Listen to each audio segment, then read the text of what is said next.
What does a woman do when she gives birth to a beautiful baby girl just hours after her brother's been beaten to death for protesting against his government? That woman names that baby that would one day become my best friend, Mezzica.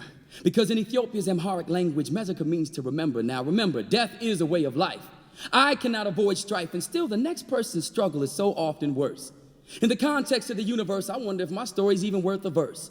So many of us race through history, attempting to erase any mystery about who has suffered the most misery. I'm confused. Is it the blacks or the Jews, the Asians or the Caucasians? I don't want to hear any crap about there's only one human race. No, this is a competition. Everybody plead your case. Someone must come in first place.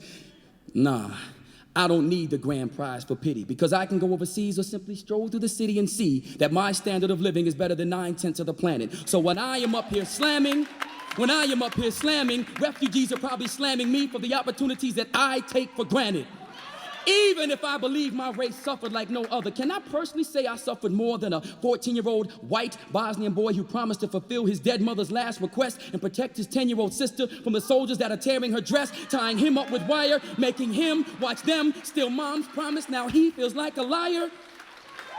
She survives the assault, and their first brave words to him are, "It's not your fault." That's a lot for kids to carry on their own, even if Amnesty International finds them a new home. So no, I will not be pleading my case through some self-pity. The world owes me an apology and I refuse to move on. Poem. No, not as long as Mezzica means that millions around the globe are still dying in the streets seeking peace, then being hung and put on display like mannequins in a mall so that all who once shot for freedom will stare in awe at raw flesh being picked apart by the scavengers in the sky, as people are wondering, why are all the protesters that were standing up standing by?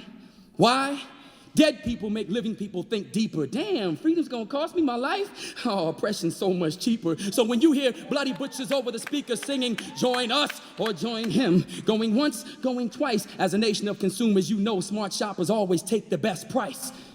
Mezzica means 7-year-olds in Saigon sweat so I can shop for clothes they cannot afford. I'll be honest, my sneakers cost more than their room and board. Mezzica means that the poor from Pennsylvania to Singapore sing a poor rendition of Somewhere Over the Rainbow because they cannot see one through clouds of industrial smoke. Mezzica means malnourished kids with those visible ribs never make fat jokes, but they don't have much sympathy for any of us on the latest celebrity diet. Mezzica means most of us should try it before telling a teen child taking care of 6 selling crack just ain't worth the risk. Now go on back to the Project Rats and Roaches and just wait until opportunity approaches. You should know this: the next person's struggle is so often worse. In the context of the universe, your story is worth a verse, but Mezzica means to remember. Yes!